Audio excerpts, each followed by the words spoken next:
The snow fell silently over the quiet town, blanketing every rooftop and street lamp in a deceptive calm.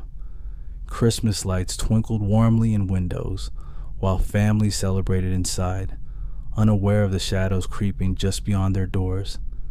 Tonight, you will hear 3 stories that unfold on Christmas Eve, tales of true terror hidden behind festive cheer. Someone or something is watching, waiting, and when the clock strikes midnight, the holiday spirit turns into a nightmare you cannot escape. Keep your lights on, for the darkness is patient and knows your every secret. Olivia had always loved Christmas, decorating her small apartment with garlands, twinkling lights, and the scent of cinnamon candles. But this year, as she returned home from work on Christmas Eve, something felt off. The streets were quieter than usual, the snow unusually thick, muffling her footsteps. When she entered her apartment, she found her door ajar, even though she was certain she had locked it. A faint chill brushed against her cheek, making her shiver. Inside, the tree lights flickered intermittently, casting dancing shadows that seemed almost alive. Olivia shook her head, thinking it was exhaustion from the long day. Yet when she hung her coat, she noticed footprints in the snow tracked through her living room, too small to be hers, yet fresh and wet. Her cat hissed at the corner, hair bristling, staring at something invisible. She picked up her phone. Messages from an unknown number. Each text contained phrases only Olivia would recognize. "I see you putting the star on the tree. The cinnamon scent awakes me. Do you hear the music that isn't playing?" Trembling, she tried to call her friends, but no one answered. The lines were dead. A low sound began, almost imperceptible. A whisper, like a cold breeze brushing her ears. "Merry Christmas, Olivia," it said, echoing across the room. She spun around. Nothing. But the ornaments on the tree rattled, moving as if someone invisible had touched them. Hours passed. Every time she tried to sleep, she felt eyes watching from the corners. The shadows stretched longer, moving closer, yet dissolving whenever she tried to focus on them. The snow outside began to melt, but strange footprints appeared inside her apartment, tiny, precise, forming circles around her bed. By midnight, Olivia was frantic. The whispers grew louder, rhythmic, chanting fragments of holiday carols in a voice she had never heard before.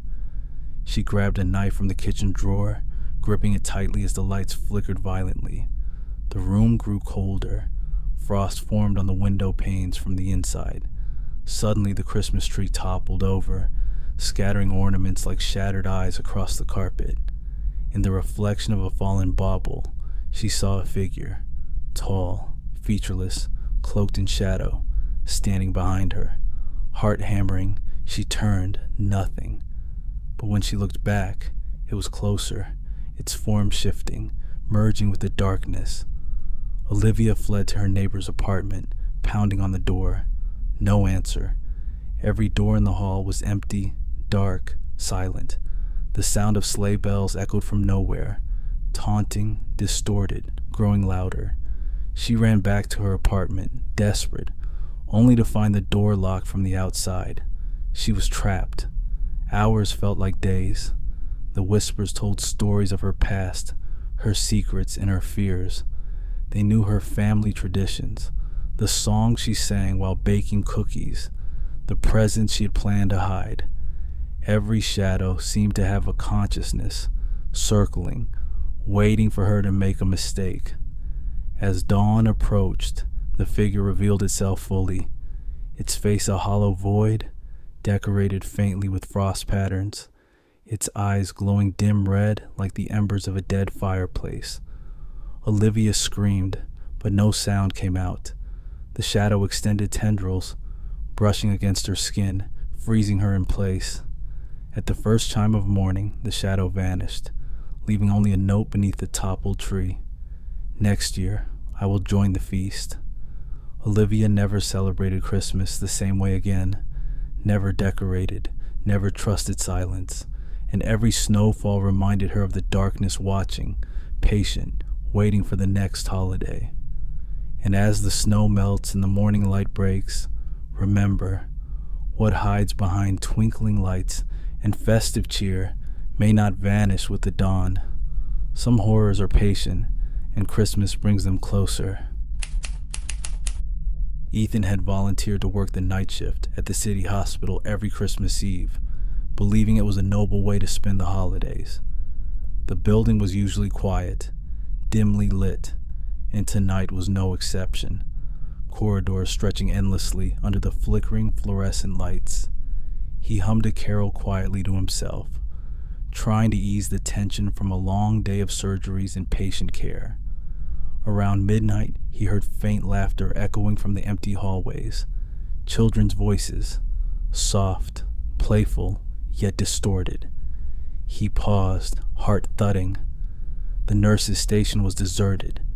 The sound seemed to follow him, bouncing from one corridor to another, impossible to locate. Ethan tried to ignore it, but the whispers grew.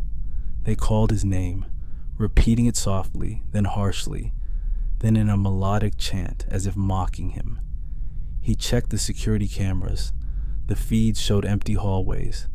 Yet when he walked past the monitors, he swore he saw fleeting figures darting behind patients' rooms, vanishing the moment he looked directly.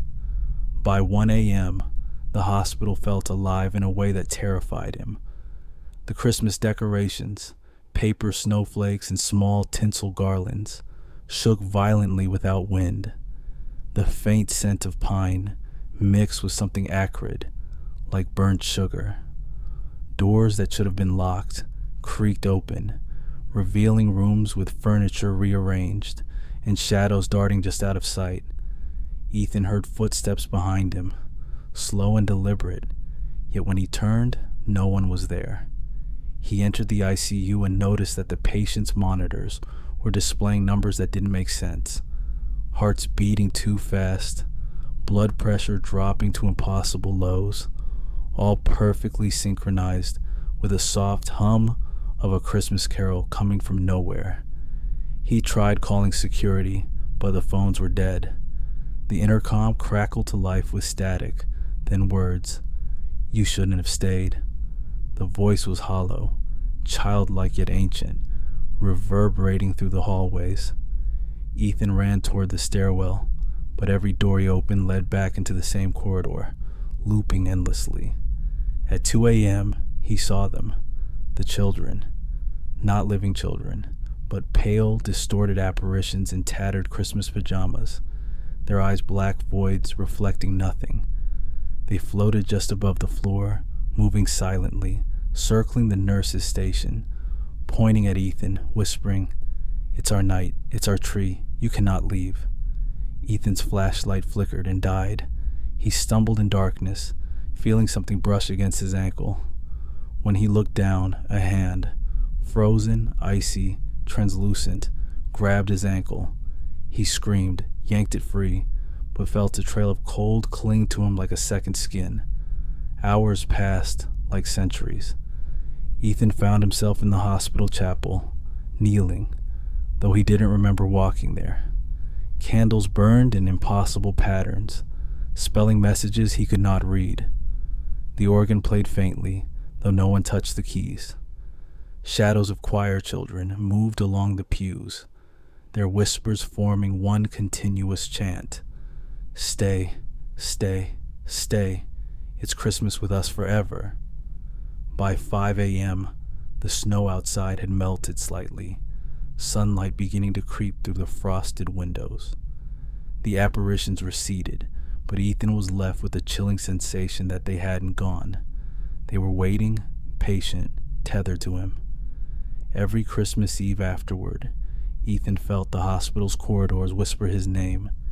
Even in distant hospitals where he transferred, the children's voices haunted him, reminding him that some horrors are bound to a night, and Christmas was theirs, not his.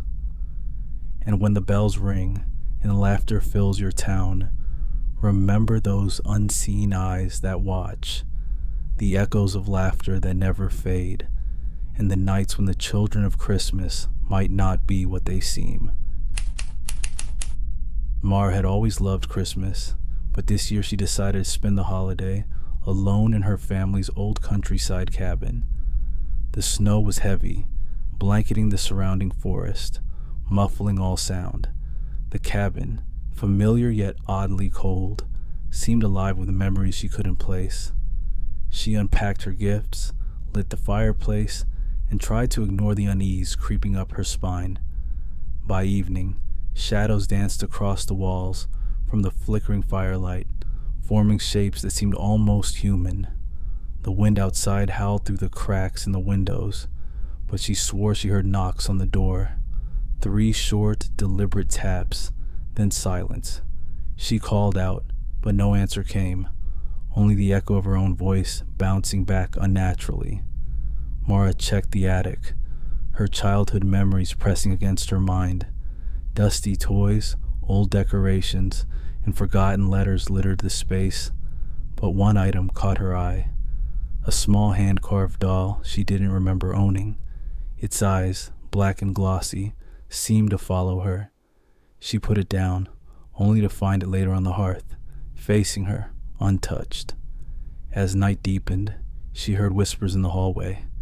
Not words, just soft sounds, like someone breathing against her ears, close and deliberate.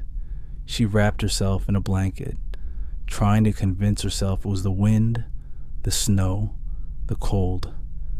But then the Christmas tree lights flickered, not in the usual pattern, but in sequences that seemed to mimic her own heartbeat. Suddenly, the ornaments rattled violently, one by one, and the shadows in the room stretched unnaturally. Mara's phone rang, a number she did not recognize. She answered and heard the soft, raspy voice of a child. "You forgot us. We waited. We remembered." The line went dead. She checked the phone. No calls logged. Panicked, Mara tried leaving the cabin, but the snow had formed walls around the property, impossible to cross. Every step she took, the sound of tiny footsteps followed her, circling, growing louder, yet unseen. The wind carried a faint melody, her childhood carols, but twisted, off-key, sinister. Hours passed like minutes. Mara found herself in the living room, where the fireplace had gone out, the air freezing cold. The doll was now on the mantel, one arm raised, pointing at the front door. She stepped forward, intending to remove it, but froze. In the mirror across the room, she saw dozens of reflections of herself, all smiling, all whispering in unison, "Stay with us, Mara. Stay forever." Trembling, she ran to the kitchen, but the doors warped, elongating, bending reality around her. Shadows pressed in from the corners, forming vague human shapes, murmuring chants she couldn't understand. She tried calling 911, but the signal was gone, as if the world outside had ceased to exist. Mara remembered the letters in the attic. They were warnings. Her family had known about this for generations, but she never read them. The handwriting was old, faded, yet clear. On the night of the longest dark, the children of Christmas awaken. Do not be alone. They remember, they wait, they take what belongs to them. As the clock struck midnight, Mara felt cold hands on her shoulders. She turned slowly. A circle of children stood around her, pale, their eyes black voids, their smiles unnatural. She screamed, but the sound seemed to be swallowed by the room itself. Time blurred. By morning the snow was calm, the cabin silent. Mara was gone, and the doll sat by the hearth, smiling. The forest seemed to exhale, shadows receding, but only until the next Christmas Eve. Some traditions are not meant for the living to witness. Some carols are sung by voices that should remain silent, and some cabins hold memories that are hungrier than the cold itself. Be careful whose invitation you accept this Christmas, or you might never leave.